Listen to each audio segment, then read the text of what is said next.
Hello. This is going to help you guys a little bit with the standing waves worksheet. It was from the physics classroom sheet numbers 7 and 8.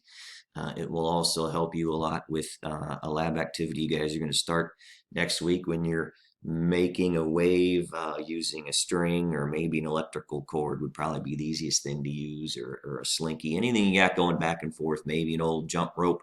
But that's what I'm drawing for you right here. Remember back when you used to enjoy life? Ah, those were the days. But maybe in elementary school, you guys played jump rope and you had two different people holding the ends of a jump rope, right?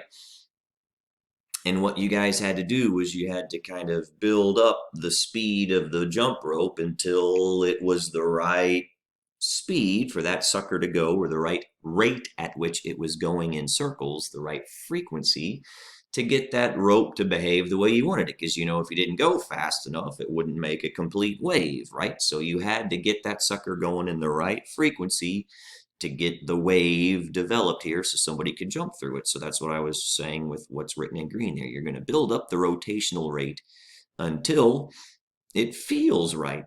And whatever that is the fundamental frequency. But what I'd like you to realize is what you see here is one jump rope just drawn in two different places, the top and bottom, and the kid is jumping in the middle or up above it, right? So I could have drawn it like that. But then to realize it's also coming back in circles, I went ahead and drew it like that. So this is the spot that doesn't move. That's a spot that doesn't move. Those are called nodes. You guys all node that, don't you? So those are nodes. And then the maximus displacement is when they're its highest and lowest. Those are called anti-nodes. All right. So if you send a wave and then it comes back, and that when it reflects at nodes, that's what is key for this, okay? So remember, one wave is something that looks like that, what I have written in red there. That's one wave. So this jump rope is only half of a wave, okay? It's only half a wave. It's the section, say, from there to there, all right? That is the two kids holding a jump rope, and there's the jump rope going back and forth, all right? So what you're eyeballing with the two kids jump rope and half a wave now. So that means the length of that jump rope is, that's what equals means, is half of a wavelength. The first wave that actually can create a nice, happy place to jump rope. So that's why I call it lambda 1, all right? The length of the rope, L, is simply half of the wavelength. That means that fundamental wavelength happens to be twice the length of that particular jump rope, right? I mean, that's easy. So what that means is the fundamental wave is what I called F1. Now, I purposely wrote it in kind of orangish color because we're going to keep track of those 1s and 2s and 3s and 4s and whatever. That's the fundamental wavelength. So this formula should look familiar to you. V equals F lambda. Lambda is what I call it. Lambda is the wavelength. So if I want to know what's the frequency of that person doing jump ropes, how many times are they going to have to jump per second? Then what you'll take is the frequency is the speed divided by the wavelength, right? All I did was just rearrange that. So F is V divided by lambda. What that means is that velocity is whatever it is, the speed that that wave is traveling. Lambda 1, highlighted in blue right there, is 2L. 2L, V over 2L. Huh? Remember that quantity, V over 2L. Our first place that a wave works is what we call our fundamental wavelength and our fundamental frequency. The first place that works is 1 multiplied by V over 2L. I, because that wavelength here, let me circle this. What's boxed in green is what is boxed in green. Lambda is 2L. So now you wouldn't do this jump roping, but let's pretend in our heads you kind of lay the jump rope on the floor now and you just shake it back and forth like a snake and you try to make wave shapes like a snake going back and forth horizontally. This is what you'll be doing in that desktop wave activity that Caitlin typed up. So the second harmonic then is the second opportunity Here's the key. It has to reflect at a node. So what means is if this is you shaking this rope back and forth, you're sending that wave down to the other end that is anchored on the string. If it reflects at a node, it will reflect back off of itself and look like that. So that's the reflection. So this wave will just look like it's two-way, just well, it's not two ways, it's one wavelength, but the nodes and antinodes just keep moving. I call them smiles and rainbows. So if that's a rainbow, that's a smile. I should have said that up there, so that'll be easier to visualize. But that orientation of the jump rope, I call a smile. That orientation of the jump rope, I call a rainbow. All right, so we got alternating smiles and rainbows when you're jumping rope, because that's all physics is, smiles and rainbows. So if you bang into the edge as a smile, you're going to come back as a rainbow. And if you bang into it as a rainbow, you're going to come back as a smile. But now what I'd like you to realize is the length of this string now is the wavelength. All right, what I've done is I've taken that L over 2, that lambda over, or that 2L, all right, that 2L, and I've divided it by another 2. So the length is the wavelength. L is lambda, right? 2 over 2 is a fraction. It's the same thing as 1. So the second wavelength that is a harmonic is half of the first wavelength. 2 lambda over 2, right? 2L over 2.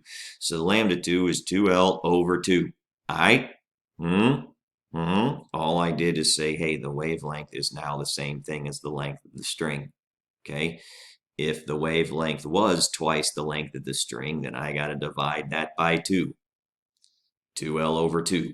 Okay? So what I did is I took that same V over lambda 2. Well, what's lambda 2 now? 2L over 2. 2L over 2. This has the effect then of being V over 2L over 2, and I can put the 2 in the numerator. V over 2L stays constant. This is twice the fundamental frequency. Okay, now I know that looks funny. It's this quantity is what is divided by 2, but it ends up having the mathematical effect of putting the 2 out front there. Okay, that's why I drew it like that, because it's easier to visualize. But all that means is the second harmonic, which you can tell, boy, there's 2 rainbows, or I'm sorry, there's 2 opportunities of a rainbow and a smile. There's one wave. Okay.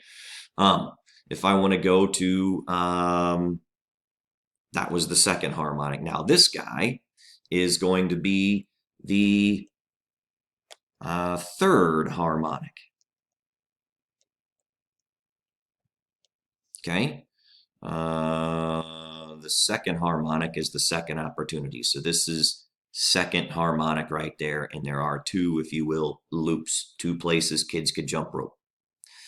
This third harmonic is 3 places kids could jump rope, but boy, they'd have to be awfully small kids. So again, if you're doing a wave flat on a desktop, this then is 2L over 3. The length is 3/2 of a wave. So remember a wave, what I'm going to draw in green here, that's one wave right there. That's one wave. So I got to add another half of a wave. So it's 3/2 of the wavelength. That's lambda 3.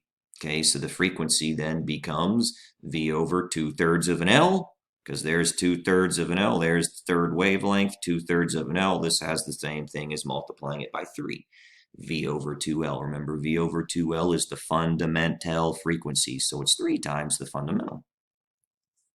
Now I got what? 1, 2, 3, 4. Now I can have 4 kids jumping rope, right? Or if you make that on a desktop a flat kind of slinky on the floor, shake it back and forth. If you have that particular shape, this is the 4th one it could be. That means it's 2L over 4. That's the wavelength, 2L over 4. That's the wavelength. It's 2L over 4, or it's half the length of a string, because you know a wavelength is from, whoops, I missed. The wavelength is that. That's one wave right there. So 2 of those waves is the length of the string. All right, so the length of the string is 4 over 2 lambda 4. I just have it in multiples of half, because what we're going to do, that denominator is always a 2L. All right, so the 4th is V over lambda 4.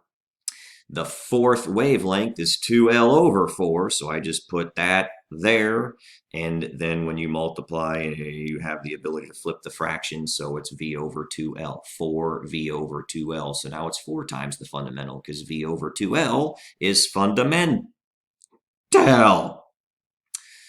And I just kept going to a fifth one. Good Lord. I mean, you're going to be shaking back and forth pretty darn fast. So this is 2/5 of an L. All I did is take that 2L and divide it by 5.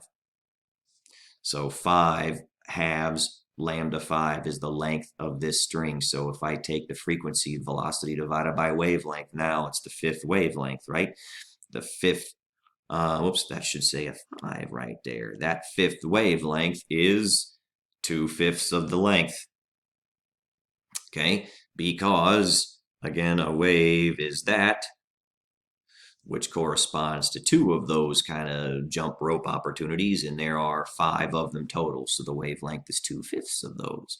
So now it's 5V over 2L. It's 5 times the fundamental. So for harmonics, it could be any given multiple of the fundamental, because V over 2L is fundamental. So the first, just 1 times V over 2L. That's 1 times the fundamental frequency. The second harmonic is 2 times V over 2L, which is twice the fundamental. This quantity is 2 of those. The third frequency that is the harmonic is 3V over 2L. That's 3 times the fundamental frequency. So all I'm doing is taking that frequency and multiplying it by 1, 2, 3, 4, whatever. So the pattern for that is our harmonic. Any given harmonic is any given multiple of F1. All right? Any given H. So I should say H, the harmonic, whatever harmonic we're dealing is any given multiple of F1. All right, so the fifth harmonic, it's 5 times the fundamental. Okay, now those are just harmonics. Students sometimes ask about octaves, which I doubt we'll really need to do for this class, but a lot of you are in band or a lot of you had music classes your whole lives. This is very, very similar to what an octave is. The only difference between a harmonic and an octave is now, instead of multiplying frequencies by 1 or 2 or 3 or 4 or 5, what we're going to do is we're going to take that fundamental frequency and we're going to double it. So when you double the fundamental, you've gone up an octave, and then we're going to double it again. So if you multiply it by 2 twice, you've gone up 2 octaves. And if you multiply it by 2 3 times, then you've gone up 3 octaves. So if F1 is the fundamental, okay, F1 is the fundamental, then that's whatever the fundamental is, okay? Take that fundamental frequency, multiply it by 2 once, or 2 to the first. That's going to be your first octave above your fundamental. If you take that fundamental frequency, multiply it by 2 twice, that's going to be our second octave, so times 2 squared. If you want the third octave, it's going to be your fundamental times 2 times 2 times 2, 2 to the third. And then the same thing as 2 to the fourth would be the fourth octave, okay? So if you multiply by that. So with harmonics now, this is an octave.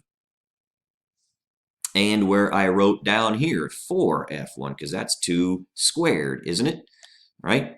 This is another octave right there, okay? So every time if I can take 2 to the first, 2 to the second, 2 to the third, whatever, eventually, I mean, you get super high octaves here but those are the octave ranges, okay? So octaves are exponential. That's why I wrote them in that orange color there to be the first octave, exponents of 2, all right? Harmonics are simply multiples of fundamental. Okay, and you can tell what harmonic you're in by simply counting the number of places. I jokingly say, how many places could a kid jump rope in here? 5. 1, 2, 3, 4, 5. So there's the fifth harmonic. How many places can a kid jump rope in that drawing? 3. So that's the third harmonic, okay? What makes it confusing is all the 2 L's over N's and whatever. But again, just picture kids jumping rope around there. This is the fundamental frequency, but the fundamental wavelength is 2L. That's what makes it a little weird. So that fundamental, V over 2L, okay, is a fundamental frequency. Lambda 1 is twice the length of the string, so we're going to be multiples of halves of waves, all right, because again, that's half a wave, ain't it? Multiples of halves of waves. Hope that helps. I don't know, but yay, physics. Bye.